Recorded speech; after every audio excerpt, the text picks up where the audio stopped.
My screen is really dark. I had this, let me see. Let's see if this works. That worked, okay. Hey guys, let me get this set back up. Okay, hey, what's up everybody? Welcome to Trending Topics. Oh my god, what a crazy day. Hi everybody, hi Shane. My hair is got a little crazy thing happening here. Hi everyone, my name is Zach Haller. Welcome to Trending Topics. This is so crazy, what a crazy day. I can't even get over it, but I'm excited to have the evening to chat with you about it. Roberta, what's up? Nice to see you here. Please share this video. This is going to be a crazy discussion that we're going to have about all the Comey hearing today. I mean, I have printouts, guys. I have printouts. There's just too much to discuss. I just got I couldn't even take my own notes today. I had to print it all out because if you print it, it makes it true. So you can just print something and then it's just facts. So I printed it, so it's all real. Everything is true. I found it on the internet, so it's true and real. So I'm glad to have it in written form. I have my pencil somewhere. Where are my notes? So tell me where you're from. Hi Karen. What's up Brooklyn? So I'm in Seattle. I've got my pencil and I'm ready to be very diligent about all of the goings on. So welcome to Trending Topics, everybody, here on Weird Progressives. My name is Zach Haller. And this is the show where we talk about what's trending, what's not, and what certainly should be. Can you guys hear me okay? There's some other private rooms around here, and I don't want to be too loud, but it sounds like no one's complaining, so that's good. And so there's one rule on this that you have to, when I drink, you drink, and I hope you have a big one tonight because it is crazy. Yeah, it's warm, it's summer, it's fine. It's my patriotic tank top. That's what it's for. To wear in the summer. But so we'll practice one time. When I drink, you drink, and this is mostly champagne, but there's a little mimosa in there. But it was a really good day for all the people that want to see justice come to pass. So here's to first drink for justice. So when I drink, you drink. That's how the rule goes. Shit, that's fresh. You can absolutely smoke instead of drink. I'm inside, so I can't smoke. But feel free to smoke. Feel free to engage in whatever vice makes you feel nice. That's a great tagline. I'm going to stick with that. Feel free to, whichever vice makes you feel nice. That's going to be in. That's going to be in. So let's get started here talking about all the craziness that happened today. So obviously today was the Comey hearing. And this morning, I was, woke up and, it's just okay, here comes Comey hearing. It's going to be just a day of fake news, basically, where Comey's just gonna spill off his rehearsed talking points, and it's gonna just be this whole deep state sideshow situation. So first thing this morning, and we need to really get it started here. So if you haven't started already, just take a few gulps. Loosen it up so you've got really generous comment fingers. Make sure you engage on here. Share, blah, blah, blah, blah, blah. Maybe I'll take my top off if I drink enough. Who knows? I don't know. Maybe I will. Who knows? But I do know that this morning I wasn't expecting the Comey hearing to really be much more than some fake news BS being perpetuated by the deep state. And so I made sure to tweet out to everybody a reminder about James Comey's history, because some people forget, but most of us who know how long Comey has been involved with the Clintons never forget. But just so I can read this nice meme to you, just so everybody knows what Comey's background is with the Clintons. The firm responsible, and this is just one snippet of Comey's corruption, so it's not even the entirety of his corruption, but this kind of drives the general gist of who Comey is to the Clintons. The firm responsible for auditing the Clinton Foundation in 2015, which is DLA Piper. DLA Piper has James Comey's brother, Peter, as its senior director. DLA Piper is also Hillary Clinton's 5th highest donor of all time. James Comey was also on the board of HSBC, and the bank which has extensive dealings with the Clinton Foundation. And so basically, Comey and his brother both have sat on Clinton banks and financial operations for this entire time. They're obviously legal, and then so they're kind of been part of the Clinton cloud of contamination this entire time. So we needed to know that going into the Comey hearings today. And then the other thing that happened right away, first thing this morning, when he went to speak, and mind you, this was supposed to be a Senate hearing about the Trump-Russia collusion, right? It's so hard to even talk about it because it's like, on the one hand, they're saying it's one thing, but we really know kind of what's going on. But this was the infamous Comey hearing. Obviously, so I forget the background. I assume everybody reads all my shit. So Comey was fired, obviously, by Trump, right? Comey was in, God, there's so much background to talk about. So obviously, Comey, everyone knows, everybody was here for the primary, but basically Comey, didn't charge Clinton for anything, said she was extremely careless, all this terrible stuff, but didn't charge her, and blah, blah, blah, blah, blah, was going to continue to be the FBI director when Trump won, and because obviously, thank God Hillary didn't win, I just seriously could not be happier every day. I'm just like, thank God that she lost. But, so, Comey got fired by Trump not soon enough, but not long after after Trump took office. And so basically, of course, all of the neoliberals and the liberals wanted this to be part of their deep state agenda to impeach Trump. So they wanted to make it seem like Trump was firing Comey for a political reason to try and obstruct justice to this investigation on Trump, which we've all known was BS.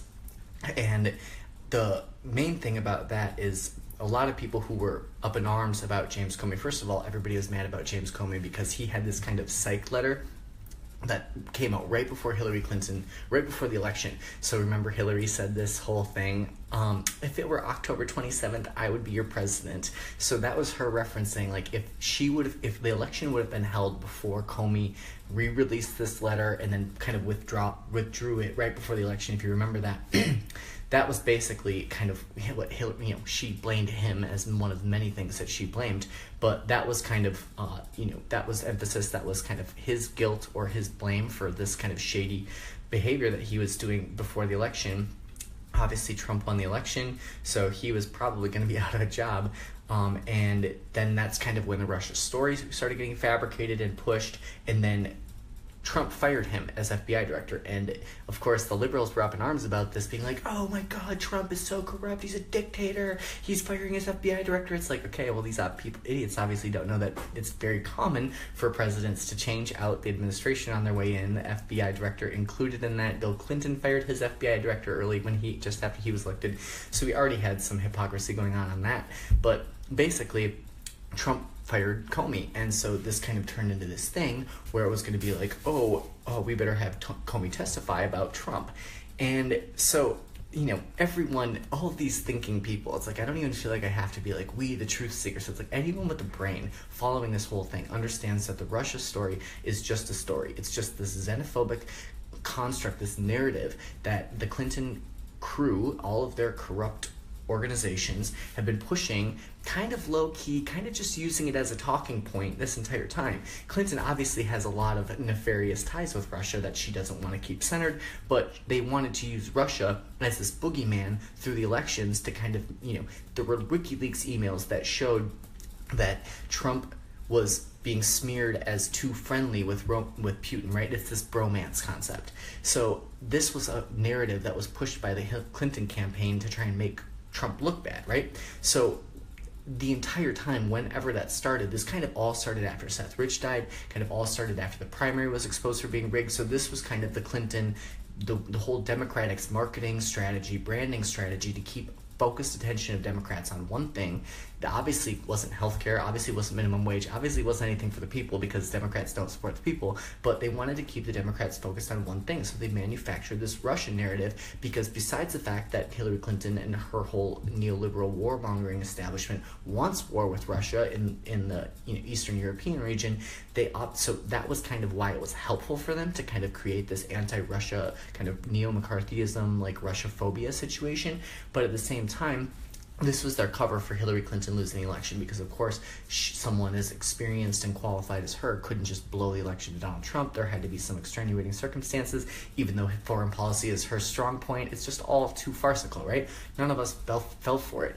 But then when the election happened and she blew it, like, it kind of came back again as like, oh, we're going to say this much harder now. And the book Shattered, oh my God, I always have to say the full name of Shattered, the inside story of Hillary Clinton's doomed campaign. Fantastic. I'm only about halfway through it because it started and then got too much anxiety by everything else going on. But Shattered basically says in the book that the Russian hackers narrative was invented on the night of the election.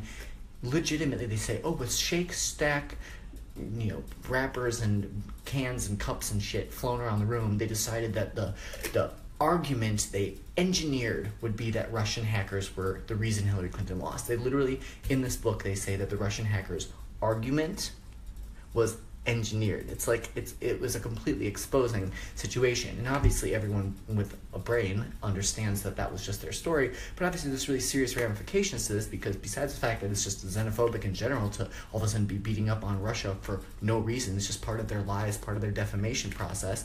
Basically, what's up, John? Basically, there's a possibility for nuclear war basically at any moment now in between us and Russia because of the escalation of tension that we had in Syria. So it's this really kind of scary dual-edged sword where the Clinton campaign and their DNC and that whole group was using Russia as a kind of a scare tactic to brand the Democrats, to kind of keep them focused on something, keep them talking about something hypothetical that would move their foreign policy goals forward. Because of course Clinton, even though she lost, she's still going to want to make money on war, so she's still going to try and push for war in whatever way she possibly can, so she'll blame Russia, and it kind of is her cover for losing the election. So all of us with brains, all of you real progressives, all of us know that this has just always been bullshit, and all of these stories keep coming out. It's like the mainstream media has got Trump on non-stop. If there were actual evidence of collusion, it would have been declassified immediately, and it would have been put out there.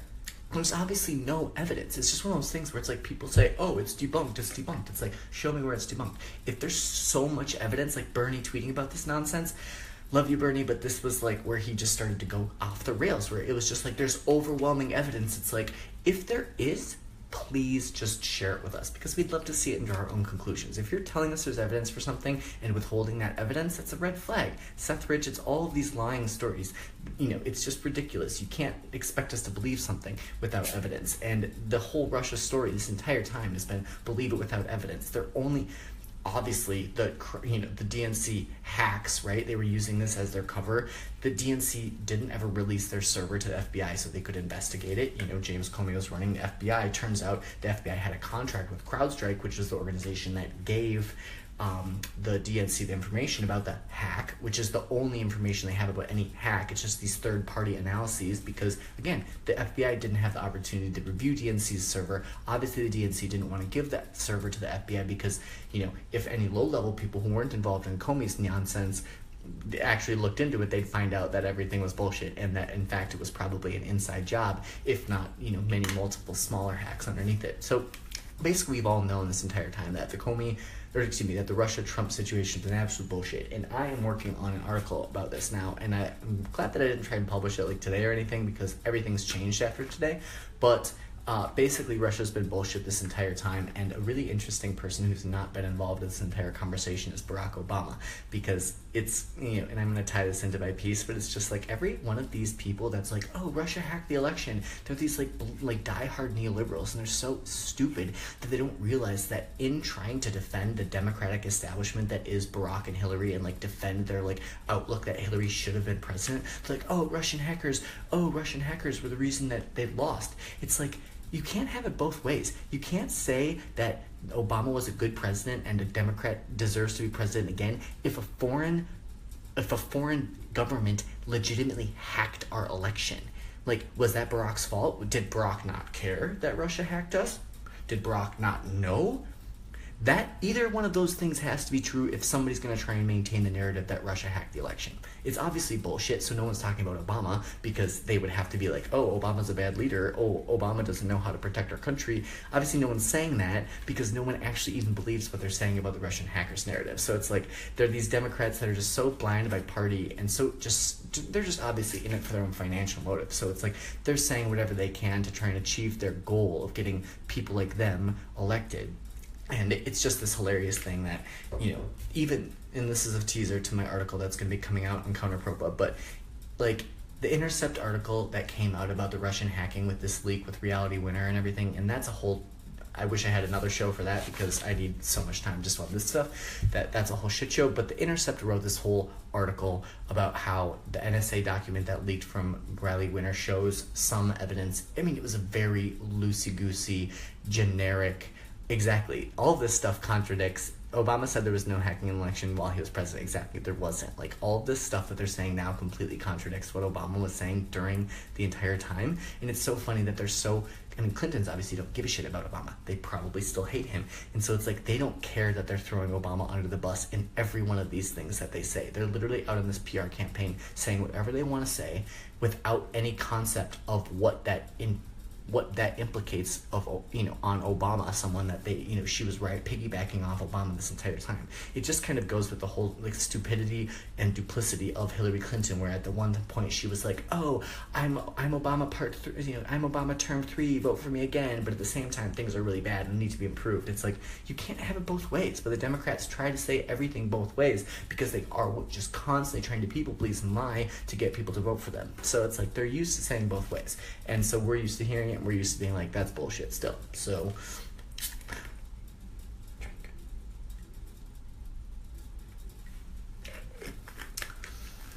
I've got a clock here, so I've got my time here.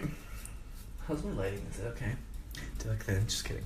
So anyway, so we have a big day of Comey hearing to discuss, and basically there are three main things that came out of the Comey hearing, and they are, oh my god, it's really a lot, and I printed it all out.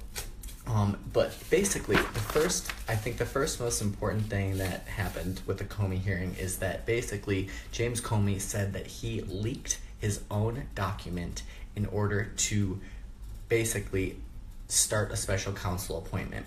So he admitted, this is insane. So I'm just going to read this because it's so fresh, I can't paraphrase this better than this tweet. So I'm going to read a tweet from David Martosoko, and I'm not exactly sure who he is, but if he's a terrible person, I hate him, but this is a correct tweet. It's one of those broken clock things, right? Twice a day. Comey admits he asked a friend at Columbia Law School to leak to the press about his Trump conversation memo. Columbia Law School thrown under the bus completely here. Really, really shocking, because obviously that's a super, super, super high up Ivy League law school where tons and tons and tons of these corrupt big lawyers go through. Threw Columbia Law under the bus. Columbia Law's faculty website went down today after this because everybody was trying to figure out who the person was that Comey leaked to. And this is so juvenile too. It's just so humiliating to anyone who has pride, anyone who wants to try and have pride in our government and try to have pride in our country, that our leaders are this incompetent. They're so corrupt that they don't care, appearing so stupid that, you would think that the people running the country would be like admirable legal scholars. It's like, obviously that's a complete farce, and it's laughable for me to even imagine that. But in a perfect world, right, in the America that we say we are, we have dignified, smart, great lawyers. And here is Jim Comey being like, oh, my way of getting my results as FBI director was I was going to leak it to a buddy at Columbia Law who's a professor, because obviously I don't even care that everybody sees that we have absolutely no regard for ethics whatsoever. And in fact, if you think we're smart because we are affiliated with Columbia Law, it's because we're the smartest, most corrupt people, and that's where they all are coming through, is Columbia Law. It's like, it was really, really shocking that he threw his pal that's a professor at Columbia Law under the bus, and I'm sure that we'll hear more about that professor in the coming days. But let me read the actual transcript of what Comey said, because it's shocking. This is what Comey said. The president tweeted on Friday, after I got fired, that I'd better hope there's not tapes. I woke up in the middle of the night on Monday night because it didn't dawn on me originally that there might be a corroboration of our conversation. like, this is so casual, it's obviously just a complete sideshow, it's ridiculous. There might be a tape.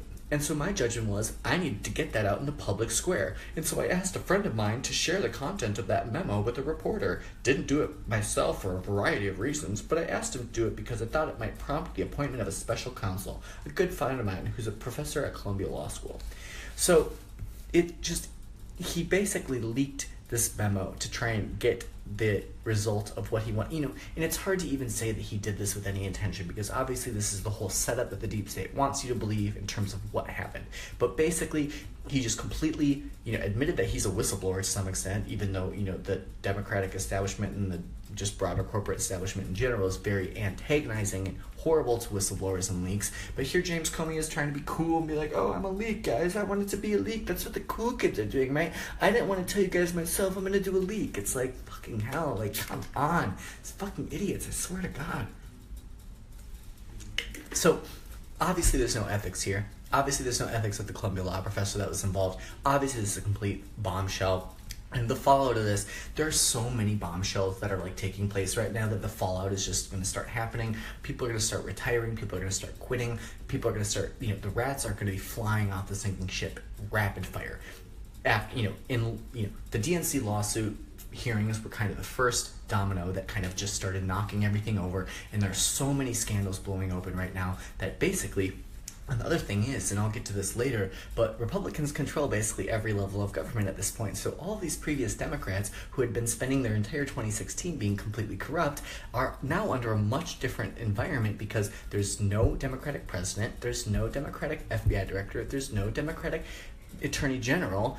And, obviously Clinton was very, very protected last year throughout this whole process, because Obama, Comey, and Lynch were all her co-conspirators. So she obviously felt like she was above the law, and she felt like all of the three most high-profile people that could take her down would, they were on her side. They legitimately have been helping with her with this. They were part of her private server. Barack obviously emailed Hillary Clinton on her private server. He used an alias. So it's like, these are people that are long-term Hillary Clinton people.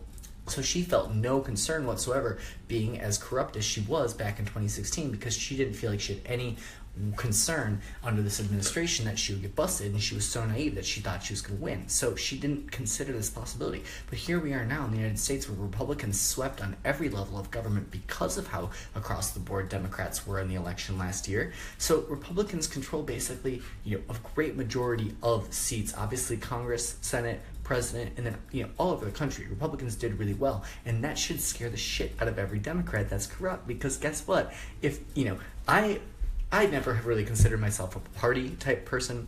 I've always considered myself an independent. I grew up in Minnesota.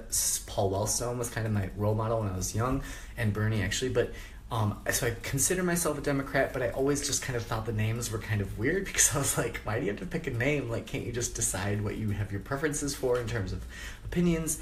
So, I never thought that I would be like, oh, happy about Republicans winning. That kind of, in my head, Democrats were the good guys, like, growing up. This is kind of what, like, the mainstream media teaches you, right?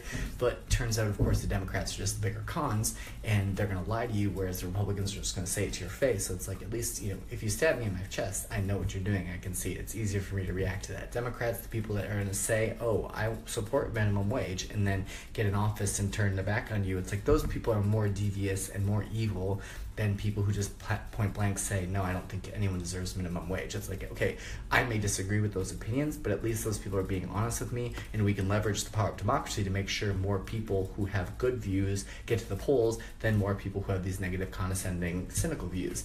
So the Democrats obviously really protected Hillary Clinton when she was running for president, but that's not the case anymore.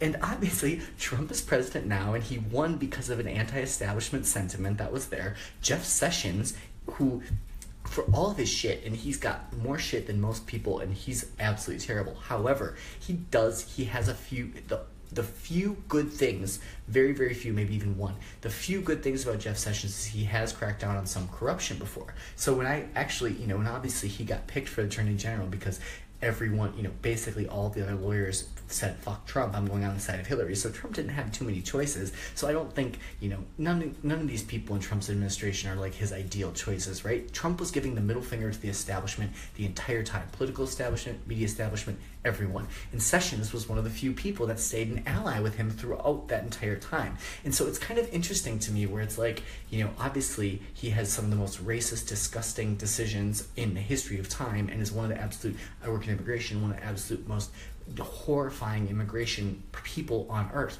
But if we're thinking about what our first priority is, we really have an absolutely overwhelmingly horrifying corruption problem in this country, and it is the Democratic Party's responsibility. So Trump's president, Sessions is AG, and we have a new FBI director now, but it's like basically there's a trickle-down effect happening now, and Republicans are going into all of these positions that Clinton and the Democrats used to feel totally comfortable operating illegally under, because they were led by the Democrats at the top of all of those things. And not only were they led by Democrats, they were led by people that had been co-conspirators with the Clintons for this entire time. So not only were they going to cover for her, but they also know exactly what they need to cover for her because they've been guilty as charged and they're all part of a team working together, right? So crazy ass shit. And this stuff just kind of makes it seem like they never even cared to be good at their jobs to begin with, and they just were using these jobs as vessels to make more money and have more influence. But basically, the first major revelation of the Comey hearings, and revelation, maybe I'll do an article, 3 major revelations from the Comey hearings. I'll figure something out for this, because my piece that I've got going on has to kind of be stalled, because I need to write on this Comey situation, because it is very, very, very dramatic.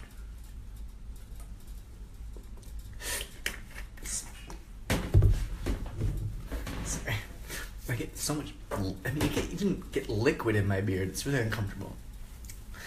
So, besides the fact that, obviously, the fact that Comey leaked this document in, all of this, besides the fact this is an absolute complete atrocity, the other main thing about this that is really important is that Comey obviously didn't leak anything. So this leak of Comey's leak, right? His leak was with the intention to get an investigation started on Trump because he was already fired. So, obviously, if Comey actually had any ethics and wanted to get investigations to begin when investigations needed to begin, if he would have seen impropriety during the 2016 election and noticed that Barack and Hillary and Lynch and everything were being, were acting inappropriately, he could have leaked something then, right? Why did he all of a sudden just leak something now later on?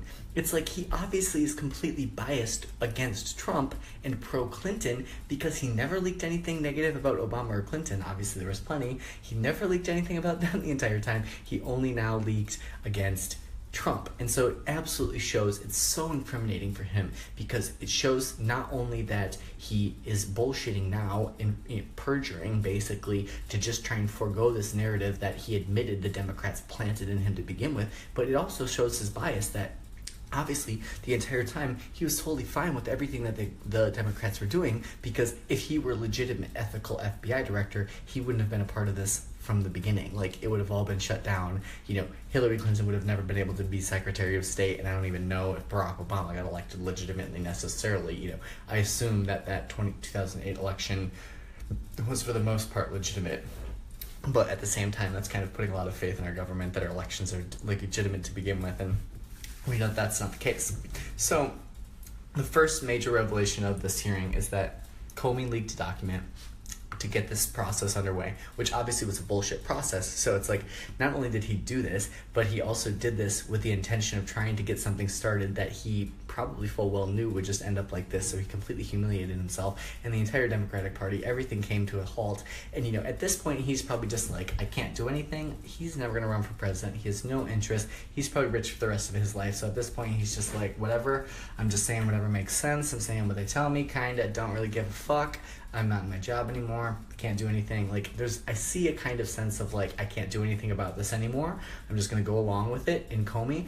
And I actually think that's something that's very commonly happening in the establishment right now, like with this Intercept piece, is that Glenn Greenwald, people like that, not to compare Glenn Greenwald with James Comey in the sense that they are similar in terms of ethics in any way, shape, or form.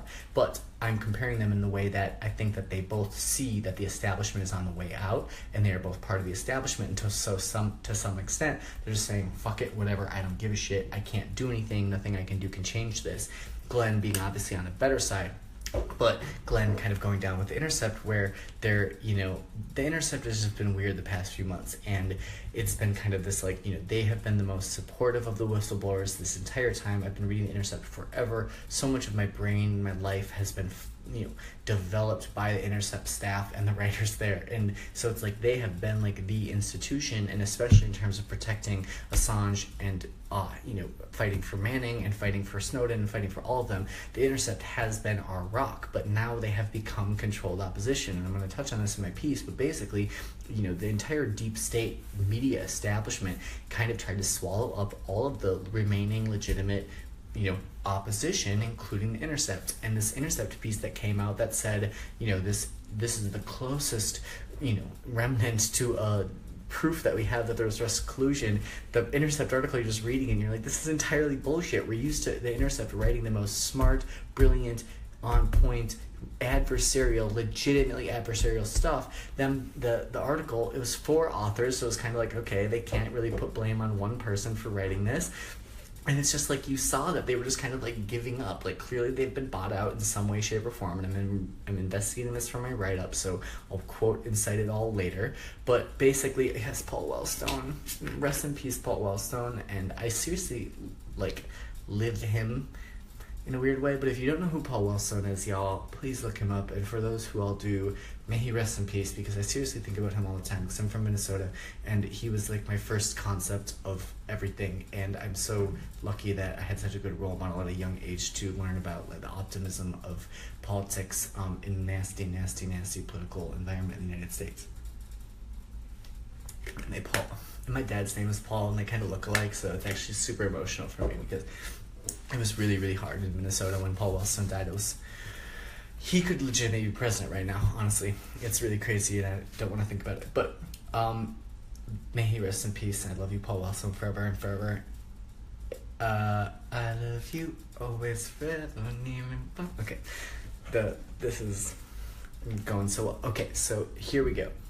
This is one of our fun games that we play. Is you tell me where on the drunk scale you are from 1 to 10, and the high scale or whatever your vice is, whatever makes you feel nice is 1 to 10. Okay, so I'm officially on the drunk scale.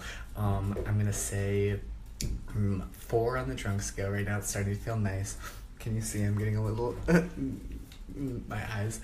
And on the high scale I'm only 3. I didn't have a whole lot of time before this to smoke too much, unfortunately, but I'm good on the drunk scale. So if you've been drinking, please let us know on the drunk scale where you are, from 1 to Lohan, or on the high scale from 1 to Snoop, whatever scale you're on. Put a number. Puff puff pass. Exactly. It's a peace pipe. That's what it's for. Cheers. Drinking. It's it's what makes us feel. If I were to conclude that topic about being the first problem being the Comey leaked the document and it showed bias, that he never leaked anything in favor of Clinton or against Clinton. If I can say one thing real quick, a personal thing about how much I love drinking with other people. So, and with total respect to folks who don't drink, because I totally respect everyone's choices to drink responsibly. If you do, obviously super, super important to be responsible about how you drink. But if you're drinking casually and responsibly, which I do as often as possible, so this is just one of my things that okay, oh, the wine's not good, shit, fuck, put some coke in there. I mean, not cocaine, put some soda in there. That I've never been to Spain. You guys are funny. I can't read these comments. I'm laughing too much. It's getting me off track. So I need to tell this story about drinking really quick. Okay, 35 minutes in, and I'm probably gonna go over, and I just started a good shit. And if I go over, whatever. So one of my favorite things about life is not only eating with the people that you love, but also drinking with the people that you love. And even the people that you don't love, people that you don't know, drinking to me is one of the most special things that you could do with a person. Not just alcohol. You can substitute a virgin martini or water or anything in here, and there actually is, since our bodies are water and water is life, every liquid kind of does have some effect on our body. But most excitingly, in my opinion, alcohol has obviously effects on our bodies. And one of the things that I love the most about cheersing and drinking with other people is it's one of the few most intimate things you can have in common with someone is, and hear me out, is if you are imbibing the exact same liquid at the exact same time. So, say the two of us were drinking together, our bodies are completely pure and just full of water at that moment.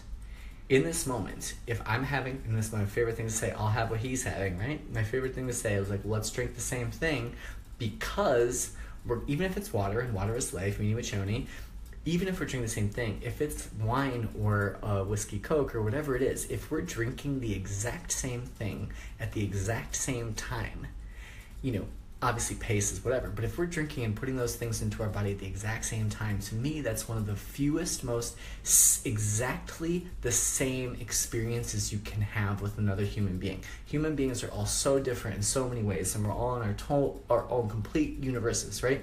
But the one of the few ways that you can try and feel exactly the same as one other person or more at the exact same moment is if you put the same exact substance in your body at the same exact time. And for the most part, for me, we're talking fun substances, drinks mostly, weed also, but that's one of the most charming things to me about cheers and drinking the same thing or drinking at the same time as other people is being we are very, very, all very, very, very different human beings. That's amazing. That's good. We should not be afraid of that. What, in fact, we should do is, as different people, put ourselves in the same situations and share our experiences around the same thing as different people. That's to me charming. So I'm drinking champagne with orange juice, but whatever you're drinking, we're sharing that experience, and that's really cool to me. Any excuse you need to drink, just find one. It's fine. You can find one. Just be creative. You can find one. If you can't find one, I probably tweeted one recently, so look it up. I wrote it out for you. You can just use mine. It's fine. Sharing is caring. So that was the first bombshell from the Comey hearing, is that he leaked this document. The second bombshell about this was that, and I need to get to the Clinton emails, so I'm going to do 5 minutes on the next bombshell, 5 minutes on the next bombshell, and then get to the Clinton emails. So the second bombshell of the hearing, and let me flip through all my 8 pages because I have 8 staples, 8 pages here. Okay, real quick, I just want to make sure that I get this prioritized right. Oh my God, this is so ridiculous. Yeah, so the other main thing is that this confirms to everyone. There's so many, you guys. There's too many. I'm having the exact same deja vu when I was reading the DNC fraud transcripts. I was I'm going to try and itemize it down to a few main points, but it's I legitimately have so many huge things that change the game. I don't even know how to get through it. One of the other huge things on the Comey hearing today was it basically was proved that Trump was not under FBI investigation. And this was a big thing, and one of the things that I like about Twitter and one of the things I like about writing is you can always observe what people are saying, obviously the words they choose, but what they choose not to say. And in this hearing, Comey confirmed that Trump himself was is not under FBI investigation. And it's obviously the whole premise of this was that Trump is under FBI investigation, so firing Comey was this obstruction of justice concept, right? So, maybe this should be the first bombshell. I don't know. To me, the biggest thing was that this idiot FBI director botched a leak like nobody's business right after Reality Winner did, and we kind of are seeing that this is kind of the deep state trying to use leaks to try and seem cool and legitimate, and it's obviously complete bullshit. So I thought that was kind of a really big red flag to me to begin with, but especially for the Trump folks who voted for him and who are really into it, the big thing here is that he's completely vindicated that he was never under FBI investigation, because obviously Hillary Clinton was under FBI investigation when the election was happening. And everybody was trying to also say, ever since basically it was after Seth Rich died, it was after the DNC fraud was revealed by the first batch of leaks, that Russia was the term for the Democrats to use to always distract from the leaks and from the corruption in the Democratic Party and for them rigging the primary. So that's when it started. And there are WikiLeaks emails that show that this was like a talking point for them, was Russia. It wasn't ever a legitimate security interest, right? So we now find out that Trump didn't obstruct justice because, of course, none of this was motivated by any FBI investigation about ties to Russia, because none of that ever happened. It's all just been complete bullshit this entire time. And the thing that this unravels, and I've tweeted about this a bit, so some folks may have seen me talk about this, but since I tweet, it's like there's you only see a few of the things that I say, so you might not see this whole thing in context, and I'm gonna write about it at some point this weekend so you can see it in context. But basically this big thing is that the way that the liberals and Democrats were trying to frame this to indict Trump in the worst way is say Trump is under FBI investigation, they were really being really loosey-goosey with that phrase. And that phrase is a very important phrase, and for Hillary Clinton it's like she's under FBI investigation, period. She's destroyed subpoenaed evidence. Like, these are all absolute definitive facts. Obviously, Clinton, the strategy was to try and elevate Trump as a Pied Piper, but also use him as kind of the bad example. So they obviously needed to try and make Trump seem worse than Hillary, who's under FBI investigation, under a legitimate FBI investigation that should have ended very differently, but we've got corruption happening at that time, so hopefully it'll eventually happen. But obviously the Clinton campaign and the DNC was very, very interested in trying to make it seem like Trump was the same as Hillary. So they were trying to insinuate that he was under FBI investigation. And so this became a media narrative that said that, your first time hearing me talk. Yeah, my hair is, my pick is when my hair was my absolute longest, so it's a little bit quieter now. But it's always funny when you see someone on the internet that you've only seen their avatar talk for the first time. So here I am talking to you for the first time, looking to the side, thinking about donuts, and I've got a shirt on, but maybe not for long. So that was too much. Oh shit. This other second big thing was that the whole Trumpster, everyone's vindicated that he was not under FBI investigation during the election. Now, this whole, the closest link they had to him being under investigation was FBI talking to people on the campaign, investigating the campaign for Russian collusion, right? The whole phrase that everybody wanted to make true in the election was that Trump himself, analogous to Hillary, Trump himself was under FBI investigation, and that wasn't the case, obviously. And so they were using all these terms to talk about Trump and his campaign and his businesses and all his corrupt. They were basically trying to just throw all of these, and Trump obviously is not a clean guy. He's got a lot of drama, he's got a lot of dirt, he's a fuck up. Like, I hate that I end up having to defend Trump, but here we are against Clinton, and they were basically trying to say that Trump is the same. I know you are, but what am I? Clinton's under investigation. I know you are, but what am I? Trump is too. It's like, no, he actually wasn't. If he was, tell us what he's under investigation for, because it's very clear with Clinton. We know exactly what it is. She destroyed evidence that was subpoenaed for a federal investigation that were federal records while she had an insecure server at her home using a private email address. It's like, that's very easy to understand because that's real. Whether or not she's guilty to whatever extent, that's to be litigated, hopefully. Trump being like he's under investigation, it's like, okay, what for? And he's like, Russia! You just say that like any American knows. Like, did you go to the polling place? Did you experience any Russia interference in your polling experience? Like, obviously the Democrats just rigged the primary. So if anyone had experienced any type of election interference, it was the Democrats, or yes, broadly the gerrymandering. Obviously the whole entire system is bad to begin with, but the Democrats keep throwing in this foreign element, trying to make it like there was some excuse why they lost in this one time, instead of Clinton being like, look, I get it. I guess I didn't realize I'm the most hated person on earth and I could never win. they thought that her vagina would be enough. Like, I don't even know. But basically, this whole situation that they were trying to pin on Trump was they were trying to say that he was under FBI investigation too. And so it was like trying to even the score going into the election. And that was not true in any way. And the only way it was kind of close to true was that the FBI or the apparatus was considering looking into any possible collusion with the Trump campaign with Russia. And they were basically just reaching and trying to draw this connection, and they couldn't. But the sloppy, unethical, disgusting, douchebag, corrupt media was basically just simplifying all of this by saying Trump's under FBI investigation, so is Hillary, to try and deflect from Hillary, when it's like, no, that's not true. If Trump's campaign was under FBI investigation, say that, and that can be legitimate in its own right. But the people that were saying that were so stupid that they weren't even trying to be actually correct about their details.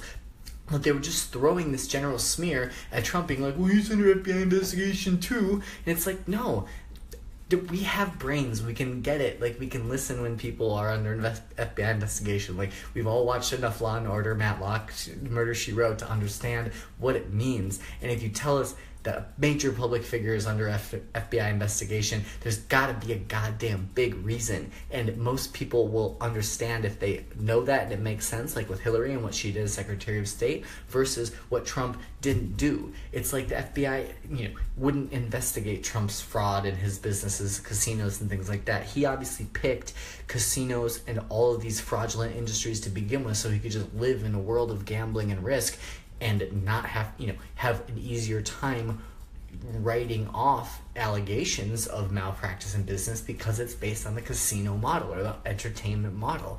That was part of Trump's strategy in terms of him building a business, and maybe partly why he never went into politics earlier in his life is because he wanted to be in the corrupt industry that you could make the most money off of while being corrupt and not having to lie about it. Because let's be real, Trump is a showman, and he knows how to run lines, but at the same time he's not, and yes, he lies about things because of what he's trying to get accomplished, but at the same time he's very candid in the sense that he has no poker face. He's completely candid because he's kind of too dumb to even be able to manufacture the lies ahead of time that Hillary Clinton and Barack Obamas of the world take so much pride in. So to some extent, that's kind of a good thing because it's kind of easier to predict Trump, right? Because he has less of a, obvious. It's more obvious when Trump is lying because he's such a bonehead. He's such an airhead. What's the phrase? Pea-brain. He's such a pea-brain that he can't, think past that, next thought that, he can go out and spit that you're fired or whatever he needs to say. He can memorize his line and say it. And you have to keep him off stage until he's ready to say it. And he can go out and say it, and he'll fuck it up. And he'll talk nonsense, just, around the same thing, compliment himself. It's all part of his show. But it's that's been fine in his industry because, again, he was in the casino industry, he was in the pageant industry, he was in the restaurateur, hotel. It's it makes perfect sense that Trump is a showman for the reason that he was. And Clinton, for someone who's supposed to be making a life off of being honest and helping people, it's much more obvious when you're lying. And Trump never needed to build up that whole ability to lie because he was in a skeezy industry the entire time. So he never had to. So it's a very interesting kind of system of evaluating the lies between the two of them.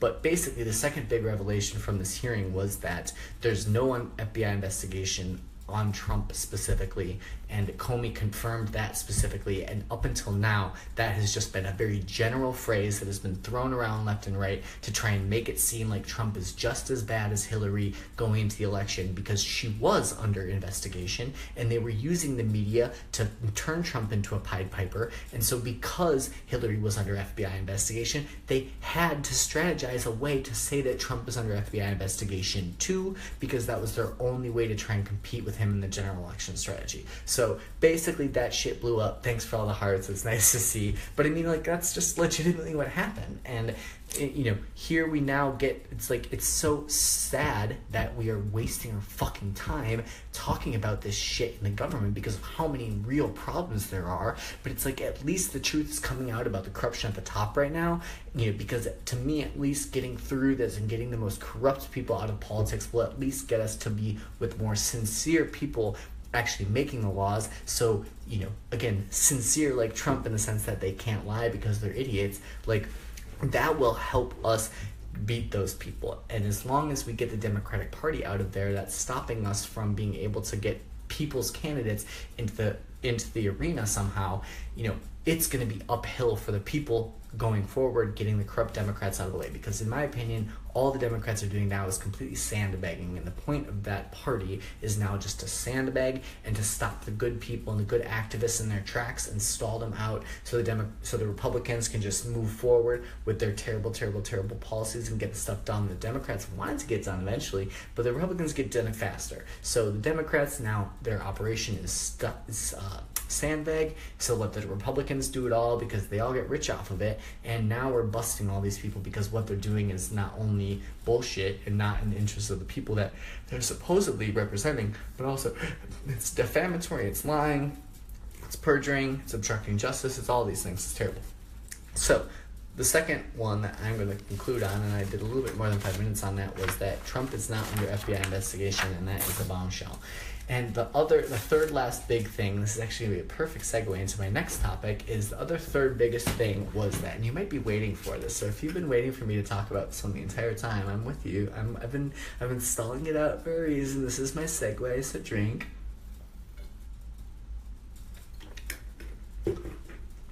Oh, hiccups. Fuck the hiccups. That's the absolute worst thing. So, well, not the absolute worst thing, but really bad, right? So, the third biggest thing, if I were to just talk about three major revelations from the Comey hearings today, the third biggest thing was that Comey admitted that Attorney General Loretta Lynch told him to downplay the Hillary Clinton FBI investigation. So obviously we've just discussed this. I'm drinking a jumbo mimosa. I don't know how many ounces this is. It's probably a lot of ounces. And whoopsie doodle. I'm not telling you how much orange juice is in here. You can maybe guess by the clarity of the orange, but it's probably like this much orange juice and this much champagne. But I'm just guessing. I don't know. That could be fake news. But anyway, if you're drinking something, feel free to let me know. If you're smoking something fun, I hope it's legal. Feel free to let me know. Whatever vice makes it feel nice. That's how we roll. That's like, it's just writing itself. Like, that's legitimately going to be, I'm going to figure that out. But hi, I'm Zach Callett. Welcome to Trending Topics, where we talk about what's trending, what's not, and what certainly should be. Here we drink, or whatever vice makes you feel nice, da-da-da-da-da. I'll come up with a rhyme. It'll be fine. Oh, I'm so much fun to party with. I know you guys can just tell, but, like, I just, like, speak in poem at this point. I don't even realize it, but... So, to me, the biggest revelation of this whole thing that has so many consequences for the DNC fraud lawsuit and all of the other things that are going to really be able to make change in society is that Comey said that Loretta Lynch, the Attorney General, who is a longtime Clinton crony and obviously appointed by Obama, James Comey admitted that Loretta Lynch pressured him, and successfully, Comey went along with this, and that's part of the hugely indicting component of this, is Comey says, oh, Loretta Lynch told me to downplay the FBI investigation for Hillary, so I did. Like, it's really a lot. So drink a lot. And that's legitimately what he said. Is Comey said that Loretta Lynch specifically told him, instructed him to refer to the FBI investigation, right? So don't forget, this is the FBI. 5, nice. I'm at maybe a 6 now, so I'm good too. Good, get that number up. So Jim Comey was the FBI director, was told by the Attorney General. Obviously, they've been long-standing. These people have been in business together for decades and decades and decades, have made millions and millions and millions of dollars together, and are doing whatever they can to protect each other. So Lynch told James Comey, and obviously I don't think that this probably necessarily happened this way. This was probably the way they planned this, but I know I really should just leave that off. It's fine. It's like it's easy access. I just feel trashy drinking out of an open bottle, but it's like open container. But anyway, it's good to keep it open. So, again, take it with a grain of salt that this is what happened, because obviously these people have been conspiring about this behind the scenes for a long time. So I don't trust for 2 seconds that what James Comey actually said is what actually happened. But the way he said it was that Loretta Lynch told him that he should told him, right? This is a directive from the Attorney General of the United States. Attorney General, and this person has long corrupt ties with Clinton, long corrupt ties with Obama, so obviously we know it's not some random person. Loretta Lynch, who bet on the tarmac with Bill Clinton, right? And that's part of this whole thing. Loretta Lynch told James Comey that to not refer to this as an FBI investigation and to refer to it as the Clinton email case as a matter.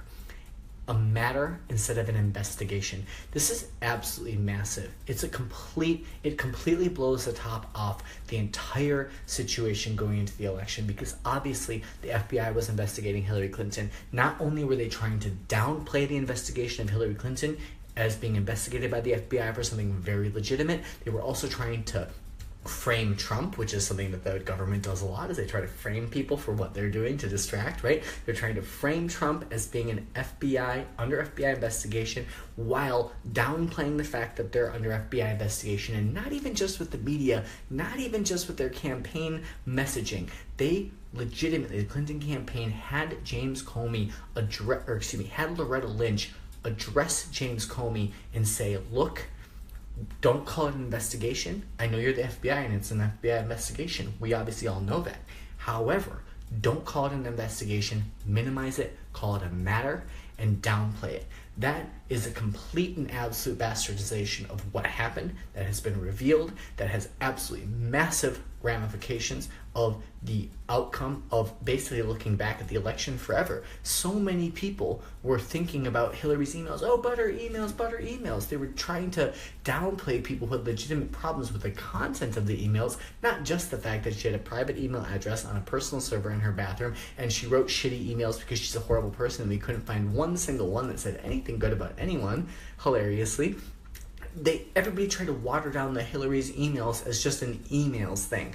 Obviously, that's their smear tactic to not address the many, many, many problems that were involved in the whole email drama. And so, the concept of James Comey being, okay, this is the biggest issue. This is crazy. This is really crazy.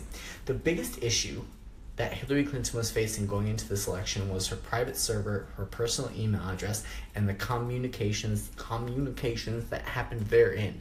And obviously this was all one issue in the minds of the simpletons that the Clinton campaign and the Democrats thought that people would want. So in their head, they combined all of this into one issue, the emails, and they turned it, obviously, when it became completely illegal and Hillary became under an FBI investigation, because not just was she using a private email address to conduct government business, which, again, government, our tax money, right? This is, in theory, government employees are not supposed to be abusing our tax money, right? She's using a personal email for government business.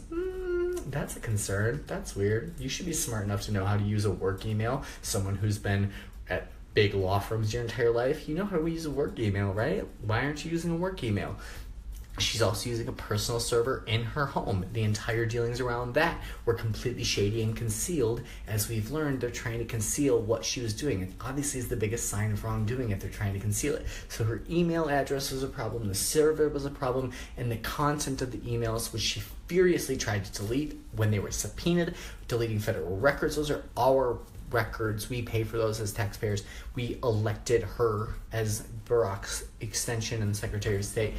All of those emails are public property, and not only did she have them on personal email, not only did she have them on a private server in her own home, she did that to hide what she was doing, because what she was doing was the most advanced scam that's ever happened in the history of time. And obviously she couldn't just use a government email address and kind of hope at one point that maybe once or might, there's nothing redeeming about Hillary Clinton. If anyone finds anything redeeming about Hillary Clinton, you're full of shit. If you do have anything, try me. It's like she had slaves. That's kind of the end all be all at this point. Hillary Clinton had slaves and loved it and patted herself on the back for how good she felt treating her slaves like human beings.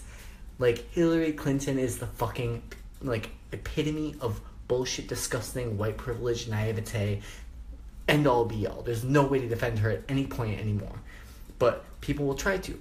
And so what they try to do is they try to lump it all as an email matter, downplay the fact that it's an FBI investigation, and that was just not even just was that enough of a problem in terms of lying to the American people and obstruction of justice, in terms of seeing to it that our government operates the way it should be and our tax dollars are being used in a way that's legitimately moving forward our safety and our security as American citizens.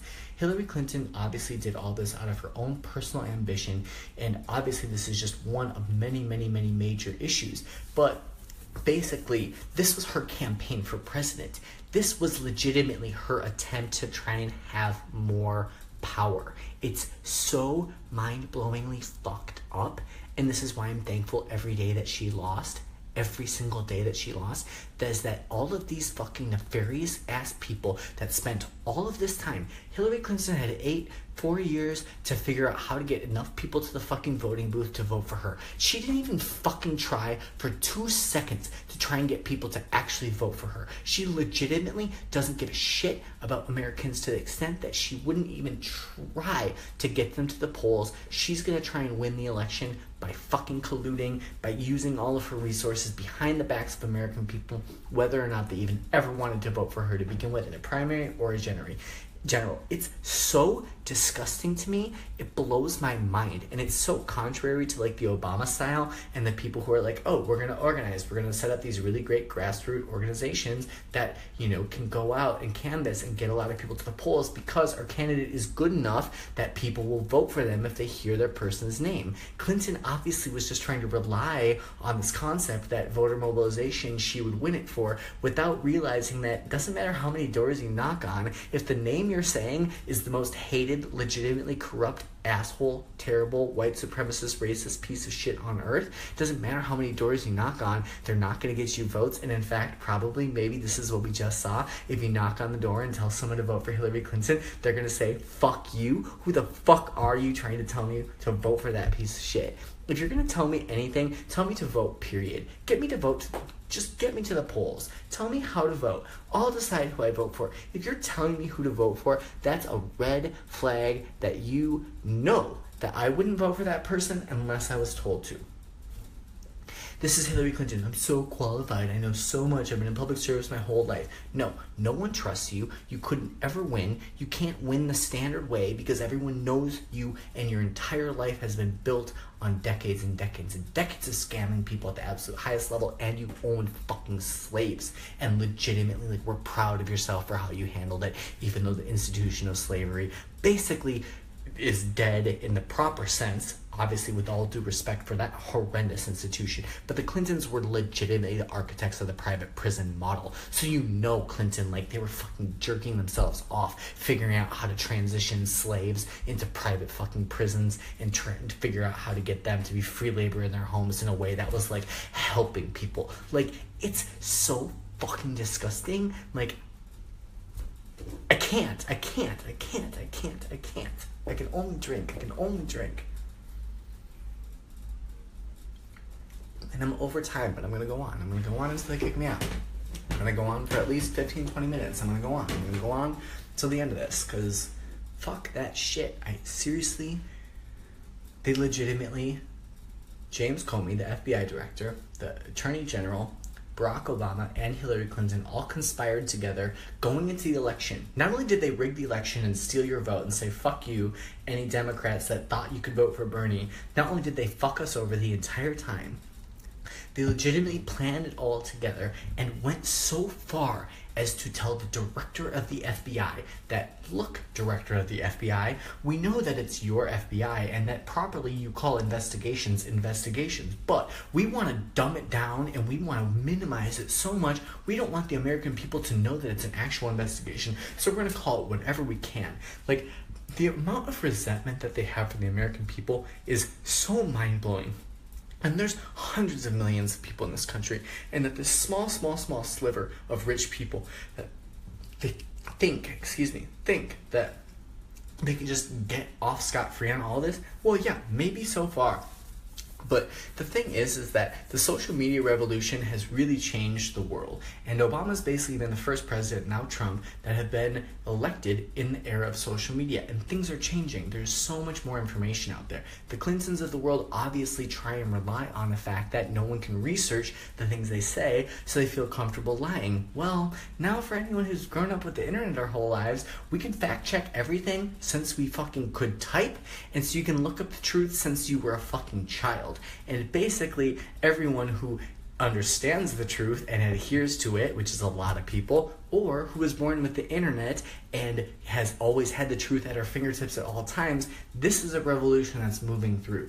And we're going to be pushing out the ignorant ass baby boomers that don't understand how serious it is to have a fucking homebrew server in your fucking apartment, in your bathroom, and use a personal. They don't even understand the gravity of the problems. And I really honestly feel like we're lucky that nothing really worse happened because of how fucking stupid these people were. Honest to God.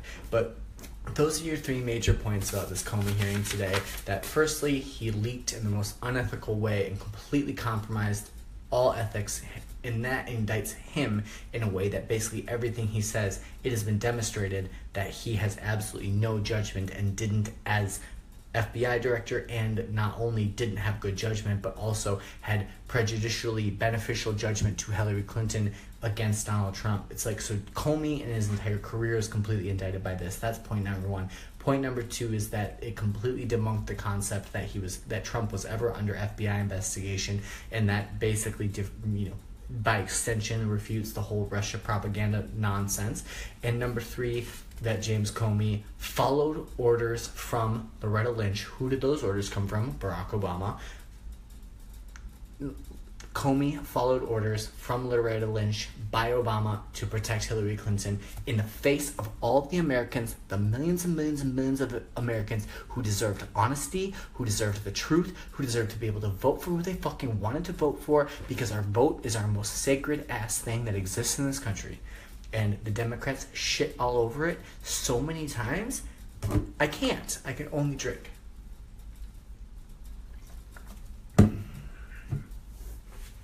Do I look nice for a selfie? I'm at like a 7 at this point.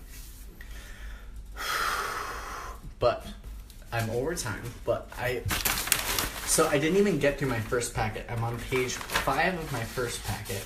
So I'm going to real quick slide through and see if there was any other main Comey hearing stuff. And then I'm going to chat with y'all about the Clinton email bombs that came out today. Oh, here's a good email. Mike Cernovich.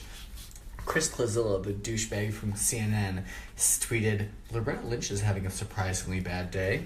And Cernovich accurately observed, when you floss CNN, it's time to prepare for prison. And so something that people keep saying today, and I know that it's like, it's easy to say this, and yes, cynicism is healthy in general, but there's so much cynicism about anything ever actually, any repercussions ever happening to Hillary Clinton or Bill Clinton.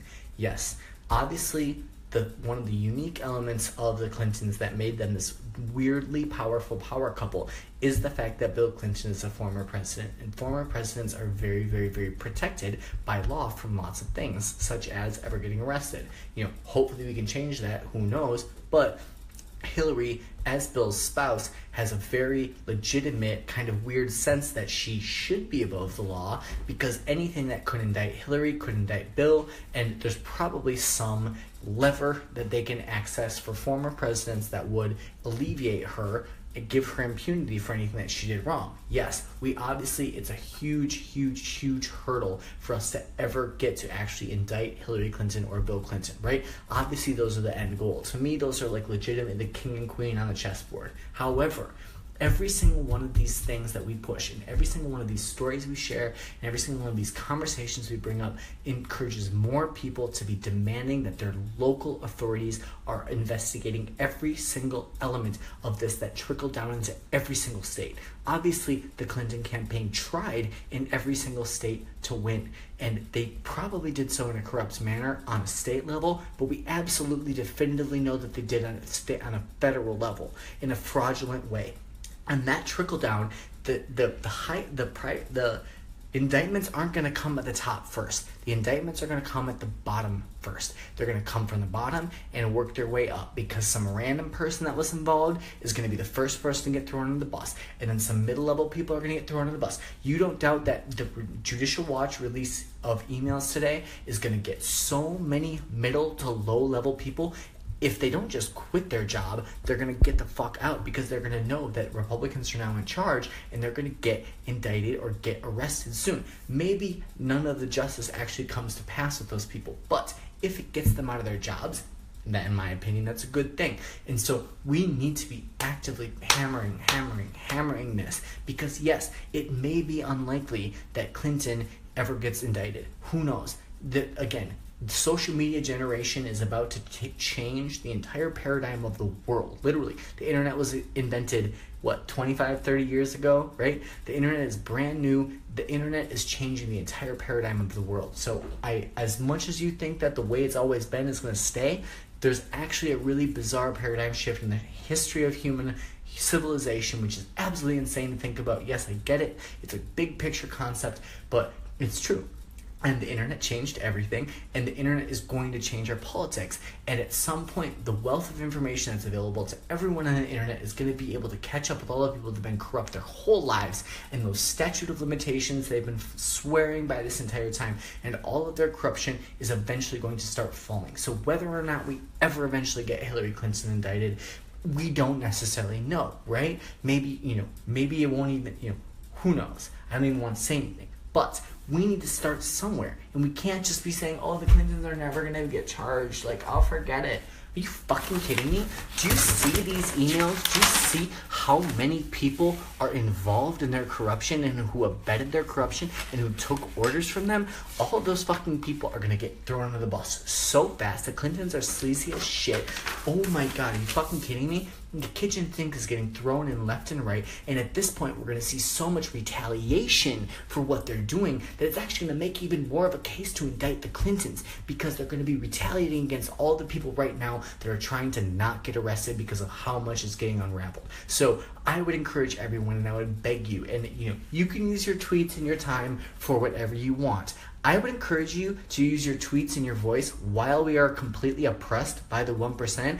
I would encourage you to shut the fuck up about your cynicism for if you think anyone's ever going to get indicted, and start at the fucking local level and start getting indictments and asking questions and looking in the emails and finding the people who are most obviously implicated in this bullshit and making sure that justice is being served and transparent investigations are happening in light of these revelations. I'm seriously so sick of people being like, oh, the Clintons are always just gonna get off scot-free. It's like, okay, yeah, alright, you wanna fucking live in that world and shut the fuck up and have nothing to do with me, because we're trying to change the entire world. We're trying to change the entire paradigm. And people sitting here saying it will never happen are legitimately the reason it never happens, if it never happens. So get out of the fucking way and stop trying to obstruct people from accomplishing progress because you don't think it's feasible. Because guess what? You might not actually be the smartest person in the room. There might be more smart people in the room than you. You might be making a big ass fucking fool of yourself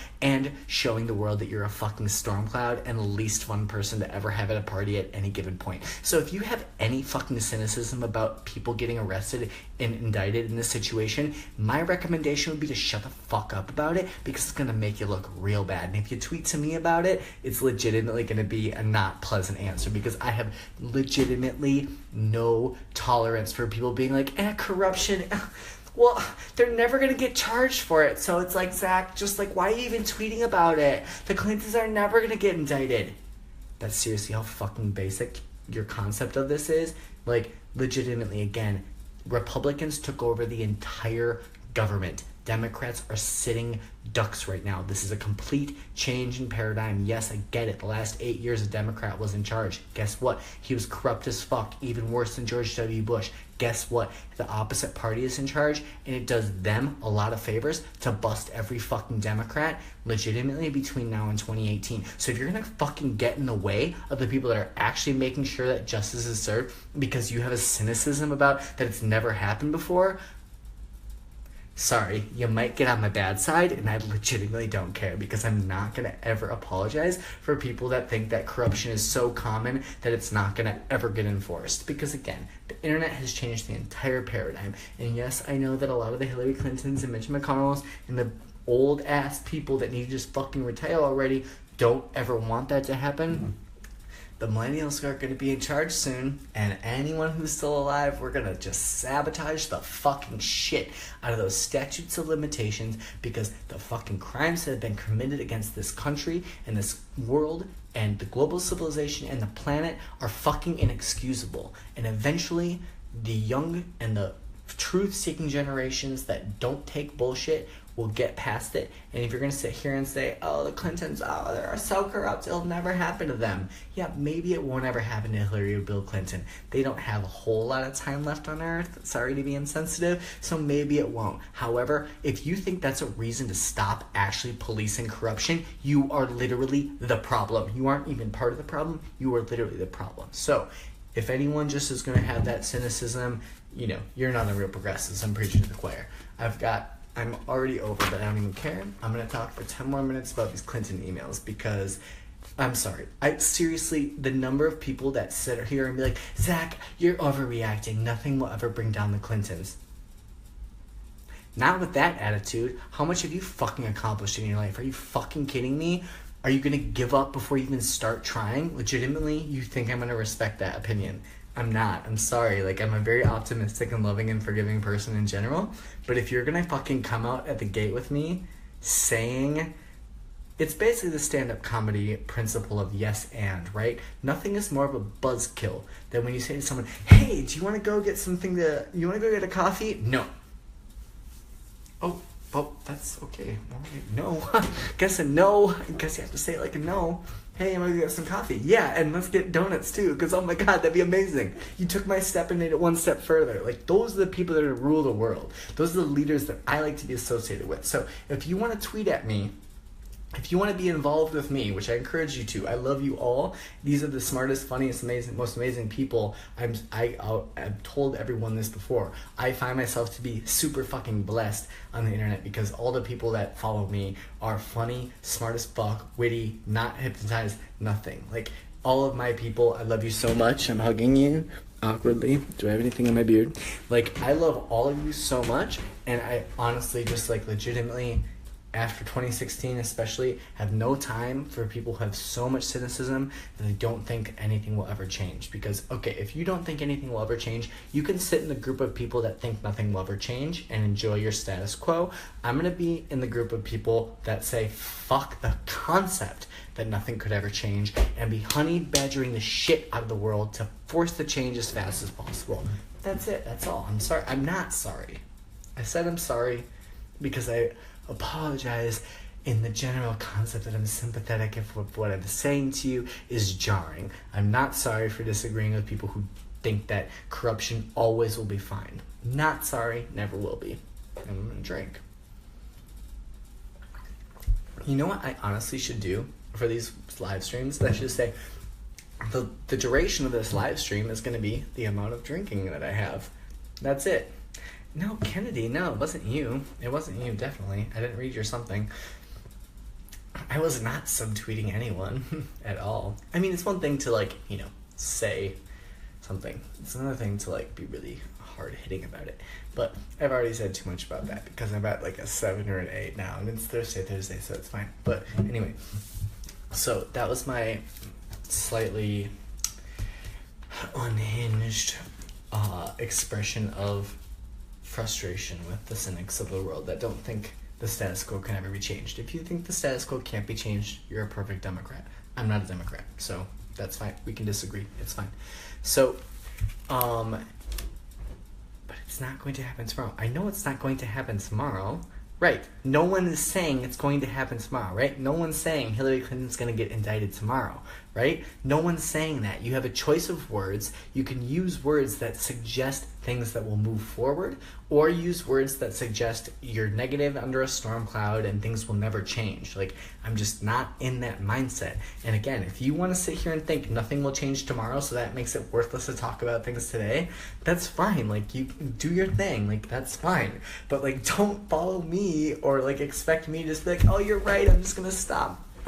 Why'd I even print all this? It's not gonna change tomorrow. It's just worthless. Like, I love you all, but like, seriously, like the cynicism, like, it's a toxic experience in your body. Like, don't live your life thinking, no, nothing can happen because it hasn't happened yet. Like, I'm obviously not gonna guarantee anything can happen in the future, but like, for the love of God, like, it certainly can't with that attitude. So you will self-perpetuate and create your own negative world of nothing happen if that's the world that you live in. But today I was like, I need to get a big fat drink and go do my live stream. And guess what happened?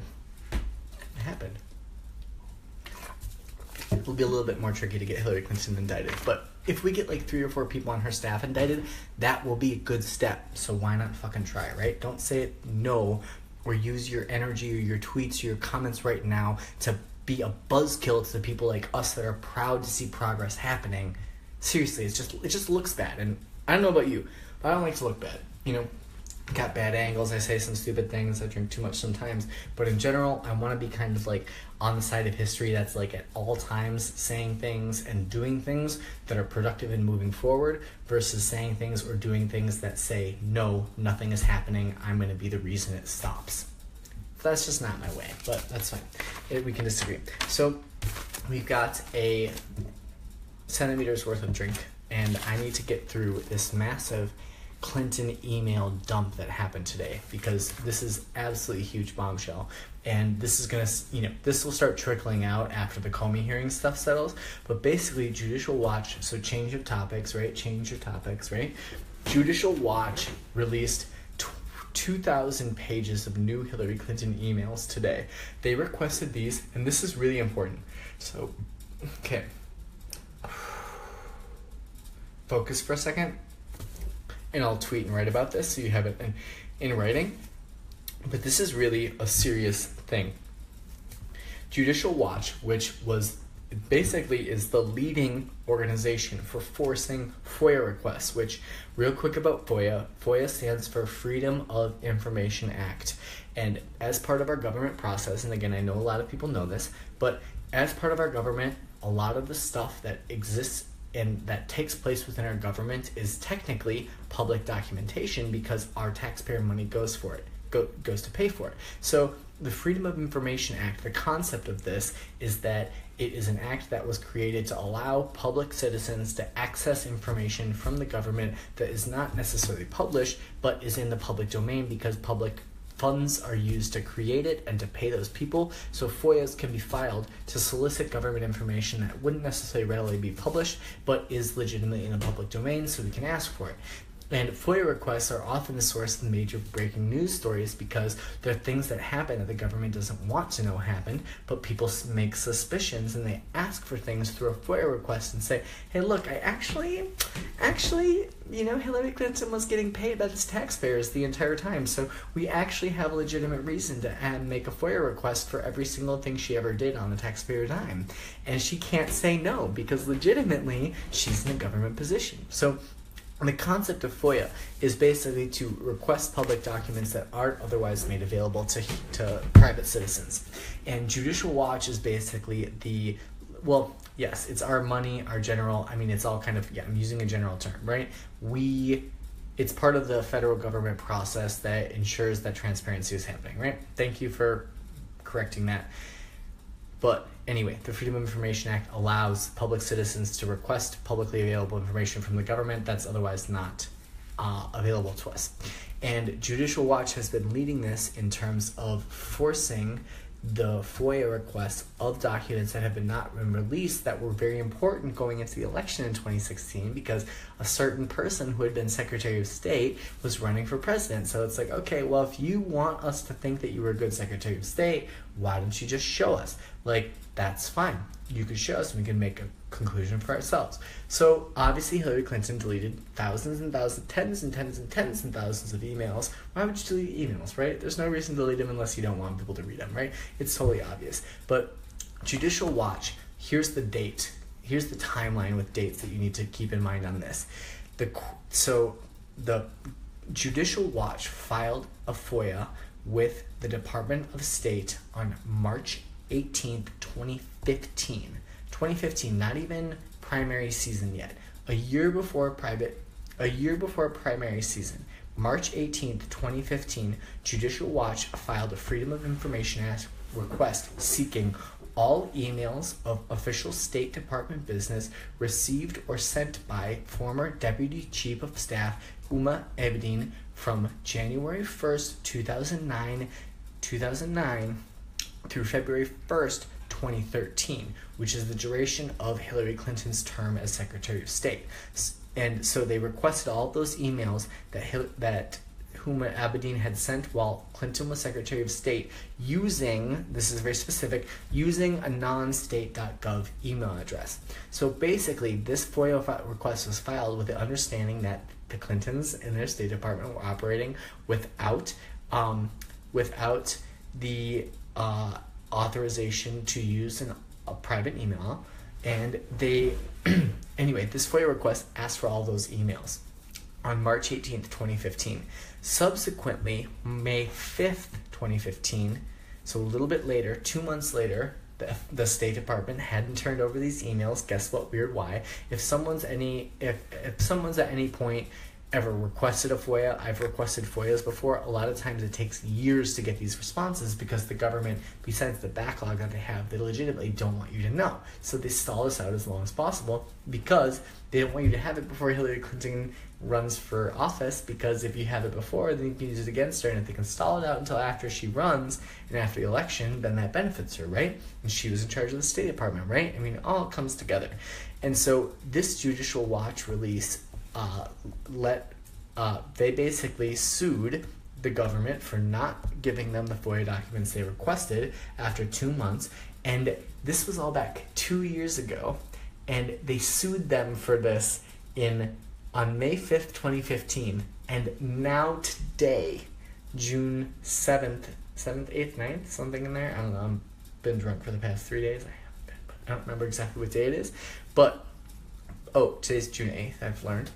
So basically, since May 5th, they sued for these records, and they finally, May 5th, 2015, they sued for them, and they finally got them on June 8th, 2017. So it took 2 years and a lawsuit to get Hillary Clinton's emails, and that is how desperate Hillary Clinton wanted to hide these emails, and the content of these emails explain exactly why she wanted to delay that process as much as possible. And I'm going to keep this very short and sweet because I'm already super over time. But the new documents included 115 email exchanges that had not been previously presented. Obviously, this is hugely indicting for Clinton because she didn't turn these over to begin with, which was a problem, and she lied about this during the campaign and everything, so these are all going to be unraveling problems for her going forward. But there were a lot of emails that were hugely indicting of her, and I'm going to talk about these in some write-ups that I do probably on my YouTube channel. But for me to just kind of touch on a few of them real quick, I'm going to try and wrap up in the next 2 minutes. I want to tell you about a few of the things that came to light in the Hillary Clinton FOIA release today. Firstly, so mainly the biggest thing was that classified information was shared with Clinton Foundation employees. So it's basically just proving that the Clinton Foundation was kind of seen as this part of the operation with the Clinton State Department. And in 2010, this is again all when Clinton was Secretary of State, so it's not even like she was this recently corrupt. This was when she was kind of laying low. Barack had just won his presidency. Everyone was so proud that we'd elected a black president, and Clinton was like, oh, what a perfect time for me to be the most devious, nefarious, horrible person ever. Like, it's really fucked up. But in 2010, Secretary Clinton shared classified information with non-government employees. Justin Cooper, then aide to President Clinton, helped manage Hillary Clinton's unsecure email system, and Clinton Foundation director, and the Clinton Foundation Director Doug Band. So Justin Cooper and Doug Band in 2010 both did not have security clearances, and Hillary Clinton shared classified information based on these FOIAs that came back redacted. We know that it's classified information. Hillary Clinton had sent this unclassified information to two people who did not have approval from the government to have classified information. Guess what it could have been about? I mean, it gets juicier, right? These are criminals. Like, it's a criminal enterprise. This is all in pursuit of more crimes. It's really crazy. So the email instructs her aide, Oscar Flores, to print for Bill.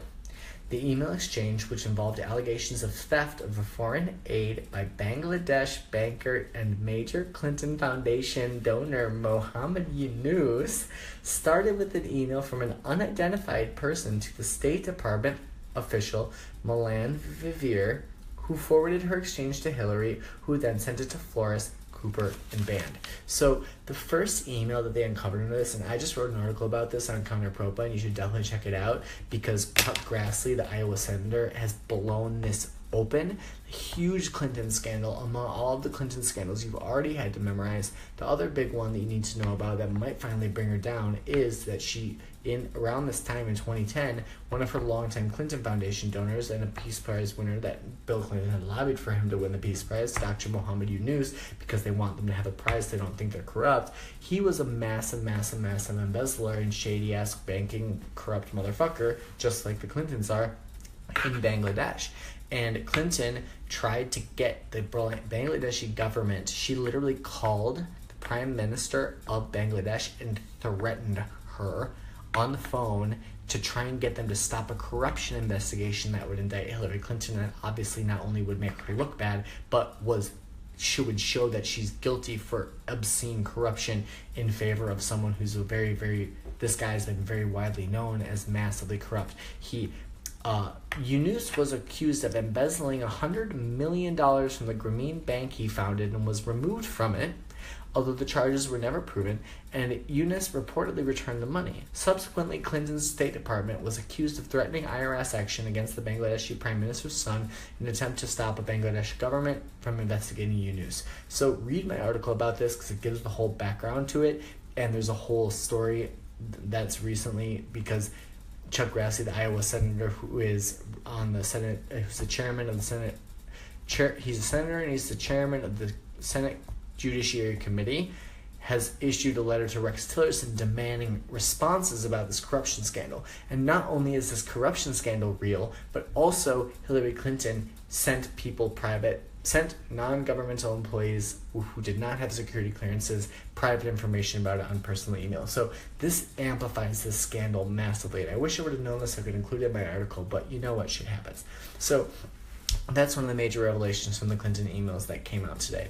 There's other instances of classified information being shared with people who do not have clearance for it. I don't have time for that. The two other main things that I want to mention are that the emails also revealed that there were, a lot of people saw this in the WikiLeaks emails, that Hillary Clinton's schedule as Secretary of State, her schedule physically, hey Susanna, I'm only here for a couple more minutes, her schedule as Secretary of State was being circulated very casually. And so it's like, okay, whoever's Hillary's meeting with today, it's no big deal, just let everybody know, whatever. That's obviously really top secret stuff who our Secretary of State is meeting with on a daily basis, but that was very casually information. That was information very casually regarded by the Clinton State Department. And we have now found out that the new Abedin emails also reveal additional instances in which Clinton's then scheduler Lana Valmoro forwarded the former Secretary of State's detailed daily schedule to top Clinton Foundation officials. So let me repeat that. Clinton's scheduler forwarded the Secretary of State's detailed schedule to top Clinton Foundation officials. This is a real bombshell. It has been now proven that, Wiener's laptop, we don't even need to get there because the shit's hitting the fan left and right. But Clinton, her scheduler, who is sending these casual, schedules for the Secretary of State, not only was very cavalier in sending them out casually to people who may not necessarily deserve them or on insecure servers, but she also sent them to Clinton Foundation senior leadership. So basically inviting senior leadership at the Clinton Foundation to be the benefactor of Hillary Clinton's daily activities at the State Department. This shows a very, very, very deep level of collusion between Hillary Clinton's interests personally at the Clinton Foundation and Hillary Clinton's efforts, which should be public efforts in the name of the U.S. government and the U.S. American citizens she's representing. The fact that her scheduler was forwarding emails about her daily schedule to the Clinton Foundation donors is an absolute massive bombshell that shows that they were completely commingled, and the ramifications of the impact that it will have on the Clinton Foundation donors that were receiving special treatment from the Secretary of State is mind-boggling in and of itself. So that's the second thing that you need to know. And then this goes on to be like, we're going to hook them up. Like, it gets really bad. I mean, it's exactly what you expect because they're all corrupt. But it's just really shocking to see it really in these email forms because it's the most obvious corruption you'll ever see. And they just were so proud of themselves for like being able to do it that they never ever thought they would get caught. And so they're just completely flagrant about everything, and it's just disgusting. And the third major thing from these emails, which all of them you should read because there's a lot of them, and part of what's really impressive about this scandal is how many emails are problematic, and that's why she tried to delete thousands and thousands and thousands of emails. But this last one, let me just read this to you because it's rich. Staple. In July 2011, when Chelsea Clinton, using the alias Diane Reynolds, was planning to fly to Germany to see the U.S. soccer team play, her travel agent asked Huma Abedin to confirm Chelsea's travel costs could be paid on her parents' credit card. Well, Uma said that the travel agent can stand down because Chelsea and Bari Luri, who's the name of the Clinton Foundation chief of staff. So Chelsea's trying to get over to the World Cup. Or no, sorry, not even the World Cup. My bad. Chelsea's trying to get over to watch the U.S. women's soccer team play Germany. And she's trying to expense it on her mom's credit card. And basically, Uma says, no. We don't even need to put it on mom's credit card. We can put it on the taxpayer's credit card. Chelsea can travel on the taxpayer's dime. Don't worry, she's the daughter of a president. Like, she can fly on the taxpayer's dime. So Uma said that the travel agent could not have Hillary pay for it privately, and that Chelsea, not only Chelsea, but also the Clinton Foundation chief of staff would be made part of the official delegation from our country as part of our taxes, as part of our country's government. They will be part of the official delegation going to the match, and that Chelsea would fly on an official government plane both ways, and that they'll be fully taken care of in terms of hotels and transportations, while Chelsea Clinton was a full-time employee at the Clinton Foundation at that time. Legitimately, obviously there's a lot of bombshells going on, but this is probably the most tacky nepotism, favor laundering, and abuse of American government money, that Hillary Clinton was just like, oh, we'll get Chelsea as part of the official delegation. It doesn't matter that she's a Clinton Foundation executive and not even a part of the government, and has not been elected and does not deserve any taxpayer money as part of the executive branch because she wasn't appointed for anything. We're just going to make Chelsea and the chief of staff at the Clinton Foundation official delegation and basically use taxpayer resources to pay their transportation to this overseas trip. So it's just a really, really, really not surprising situation that shows that Clinton basically completely commingled the Clinton Foundation and the State Department. And not only did she commingle it, she basically just considered these opportunities like her complete blessing to just do whatever she wants because she's Hillary and she'll never have a problem with it. And that's not okay. And so, the cynics, you may not think anything's going to happen, but we honey badgers and optimists of the world are going to keep hammering on these data points and this evidence and make sure that to whatever extent we as individual citizens can ensure that justice is served for our communities and that our taxpayer money is not being used fraudulently, we will be pushing all of this. So look up all of these Hillary Clinton emails that were just released today. They are going to get buried. I'm going to continue to try and drive these home. We need to continue to focus on these because there's a lot of drama in regard to them. So look up and thank Judicial Watch for the work that they do. They're a conservative organization and not everything they do I support, but their work in litigating the Clinton emails is unimpeachable, and they have been doing something no one else has been doing. So support Judicial Watch, support independent media. The Comey hearing was an absolute shit show. I'm gonna have some follow-up writing to this, but I better finish this. So, my name is Zach Haller. Thanks for joining me here on Trending Topics tonight. Sorry I went 40 minutes over.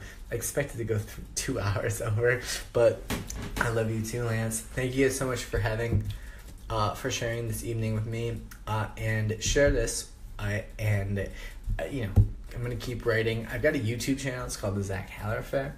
I'm gonna be doing a lot more videos in the next month or two. I'm getting everything set up. I want it to be good. But I'm here on Real Progressives on Thursday night. Support independent media, support real progressives, support all of us who are saying the truth and, saying the hard facts despite how much the mainstream media doesn't want us to. And keep looking for the truth yourself. And, don't be a cynic. This is life is too short, in my opinion. Life is too short to be a cynic. Good evening. If you have items to check out or you need a library card, please come to the checkout desk. If you are using our computers and printers, please finish, save, and print your work by closing time. The print release stations turn off automatically at closing. The library will close in 20 minutes. Thank you for using the King County Library System. I love you too. We can disagree. It's fine. So that's actually my perfect reminder of the confession I had to make. So I'm at the library because I'm a total library nerd. I'm always at the library in these private study rooms. I didn't want to say I'm at the library right away because I'm like, I legitimately brought my whole bottle of champagne and poured it all in here, and I didn't want to admit this, and I'm about to go because the library is about to close, but I obviously spilled the champagne when I got in here, so it's fucking spilled champagne on the carpet. So this whole study room that I'm in, that I'm getting kicked out of right now, not only smells like champagne because I spilled it on the floor and had to take off the shirt I was actually wearing today and wear my gym shirt from yesterday for this live stream to wipe up the champagne that I spilled on the floor, and it still smells in here. But the good thing is that it not only smells in here because of the champagne that I spilled, but it also smells in here because my weed smells real good. And I'm gonna go smoke that now. So thanks everyone for joining me. I'm Zach Haller, and this has been Trending Topics on Real Progressives, and I will catch you on the flip side. Take care, everybody.